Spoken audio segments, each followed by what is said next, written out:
Enchanted April by Elizabeth Von Arnim. Chapter 2. Of course Mrs. Arbuthnot was not miserable. How could she be, she asked herself, when God was taking care of her? But she let that pass, for the moment, unrepudiated, because of her conviction that here was another fellow creature in urgent need of her help, and not just boots and blankets and better sanitary arrangements this time, but the more delicate help of comprehension, of finding the exact right words. The exact right words she presently discovered, after trying various ones about living for others and prayer, and the peace to be found in placing oneself unreservedly in God's hands. To meet all these words Mrs. Wilkins had other words, incoherent, and yet, for the moment at least, till one had had more time, difficult to answer. The exact right words were a suggestion that it would do no harm to answer the advertisement, non-committal, mere inquiry.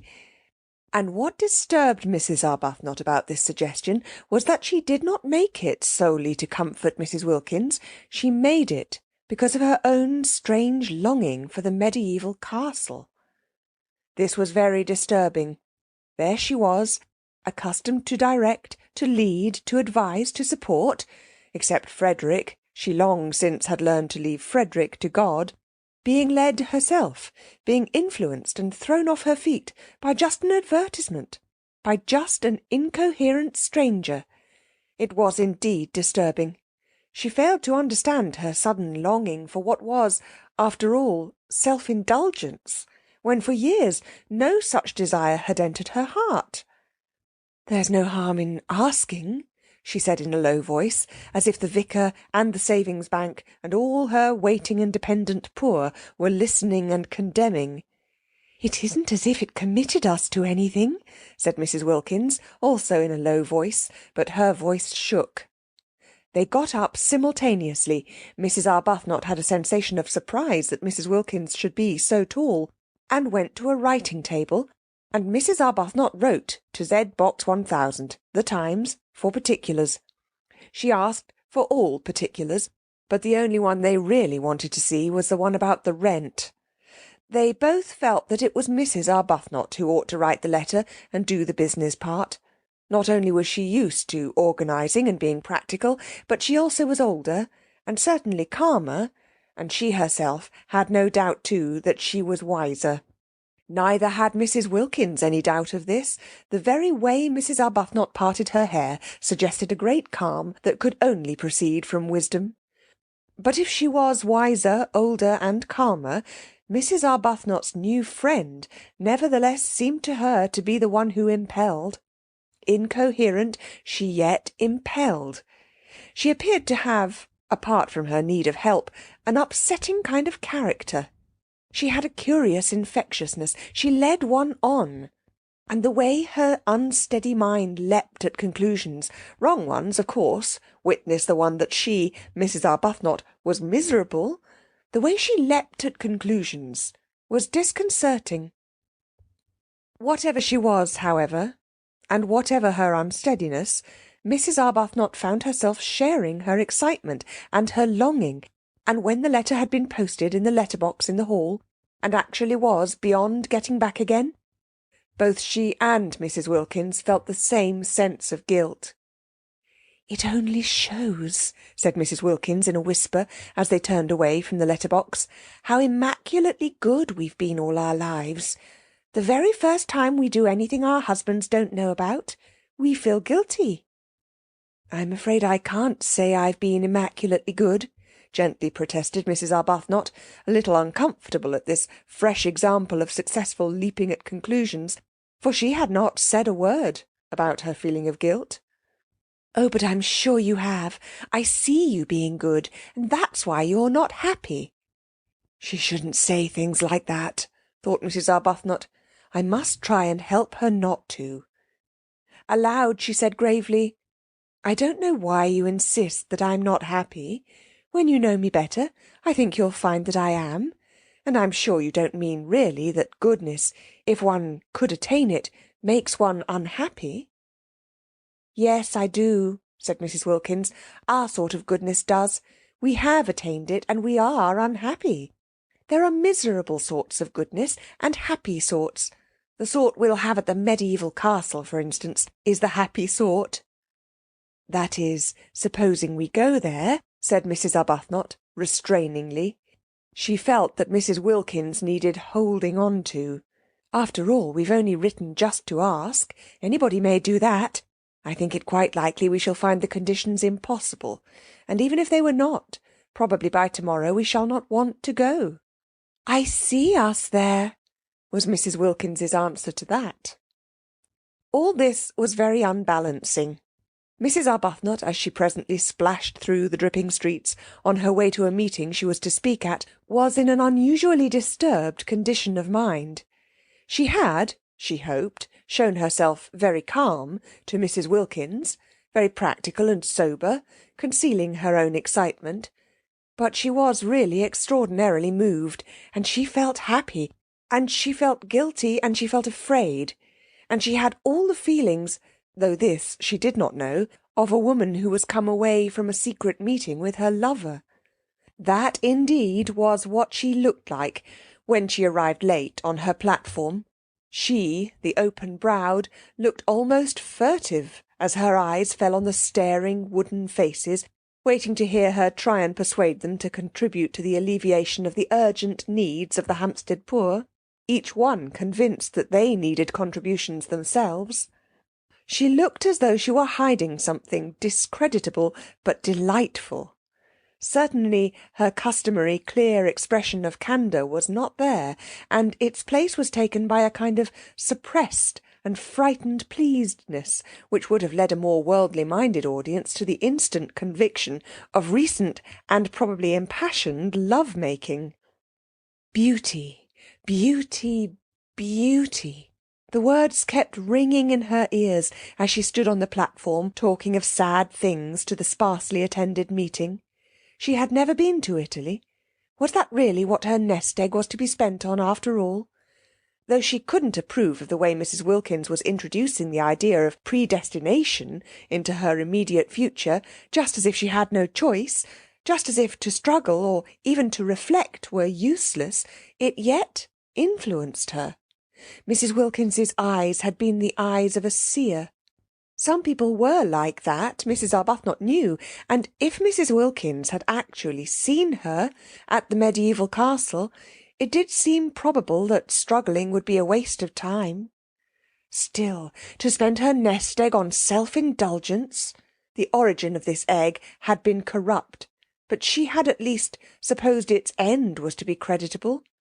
Was she to deflect it from its intended destination, which alone had appeared to justify her keeping it, and spend it on giving herself pleasure?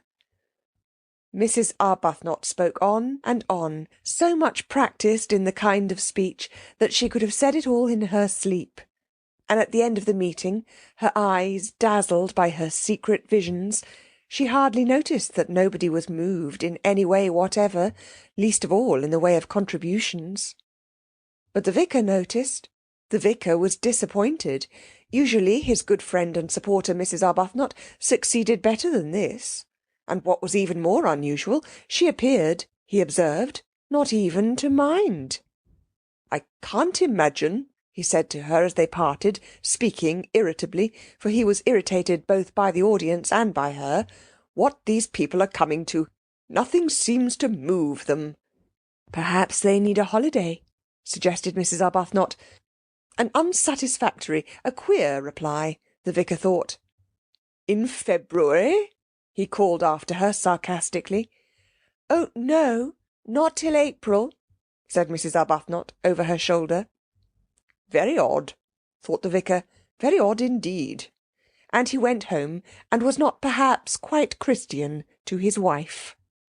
That night in her prayers, Mrs. Arbuthnot asked for guidance. She felt she ought really to ask, straight out and roundly, that the medieval castle should already have been taken by someone else, and the whole thing thus be settled. But her courage failed her. Suppose her prayer were to be answered? No, she couldn't ask it, she couldn't ask it. And after all, she almost pointed this out to God, if she spent her present nest-egg on a holiday, she could quite soon accumulate another. Frederick pressed money on her, and it would only mean, while she rolled up a second egg, that for a time her contributions to the parish charities would be less, and then it could be the next nest egg whose original corruption would be purged away by the use to which it was finally put. For Mrs. Arbuthnot, who had no money of her own, was obliged to live on the proceeds of Frederick's activities, and her very nest egg was the fruit, posthumously ripened, of ancient sin. The way Frederick made his living was one of the standing distresses of her life. He wrote immensely popular memoirs regularly, every year, of the mistresses of kings. There were in history numerous kings who had had mistresses, and there were still more numerous mistresses who had had kings, so that he had been able to publish a book of memoirs during each year of his married life. And even so, there were greater further piles of these ladies waiting to be dealt with. Mrs. Arbuthnot was helpless. Whether she liked it or not, she was obliged to live on the proceeds. He gave her a dreadful sofa once, after the success of his Du Barry memoir, with swollen cushions and soft, receptive lap, and it seemed to her a miserable thing that there, in her very home, should flaunt this reincarnation of a dead old French sinner. Simply good. Convinced that morality is the basis of happiness, the fact that she and Frederick should draw their sustenance from guilt, however much purged by the passage of centuries, was one of the secret reasons of her sadness.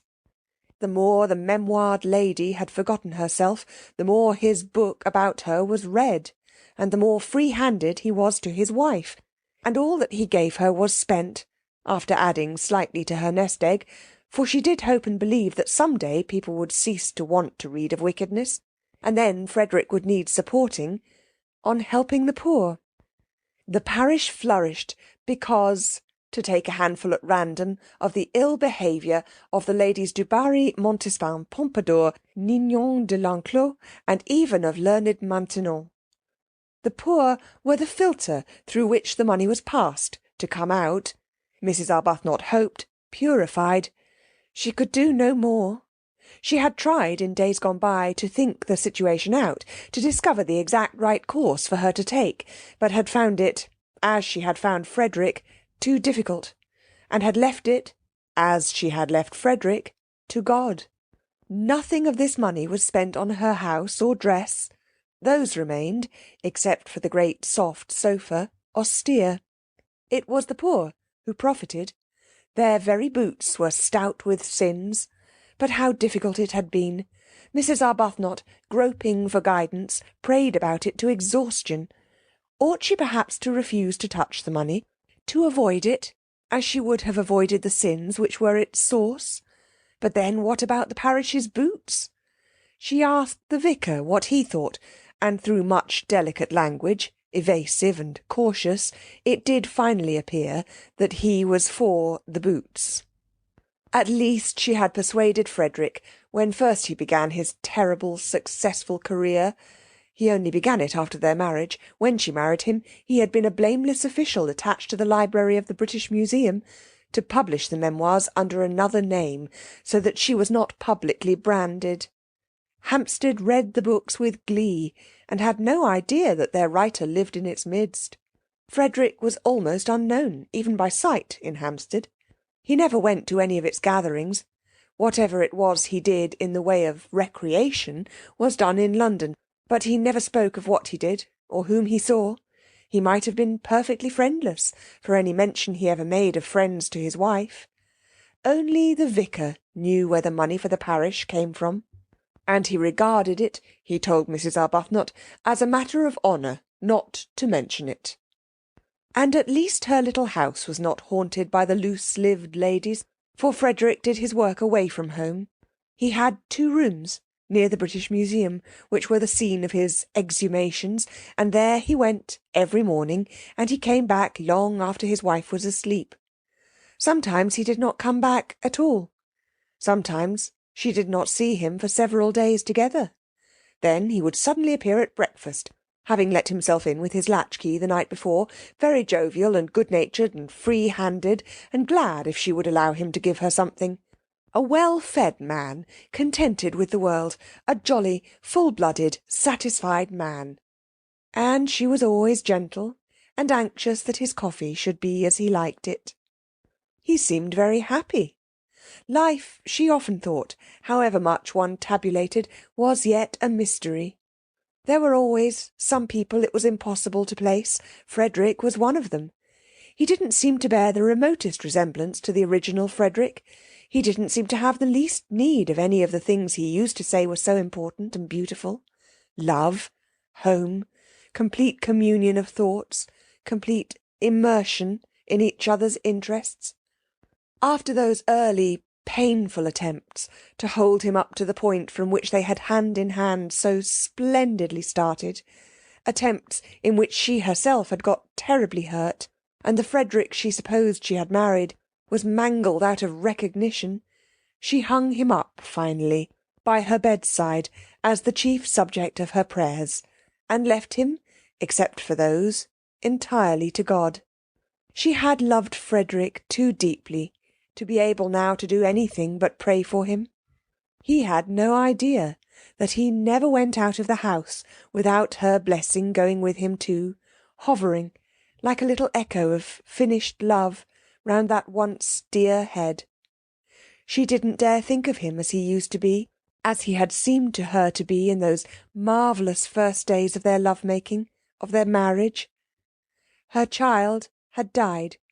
She had nothing, nobody of her own to lavish herself on.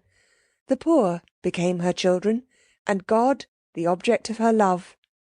What could be happier than such a life, she sometimes asked herself, but her face, and particularly her eyes, continued sad. Perhaps when we're old, perhaps when we are both quite old, she would think wistfully. End of chapter 2.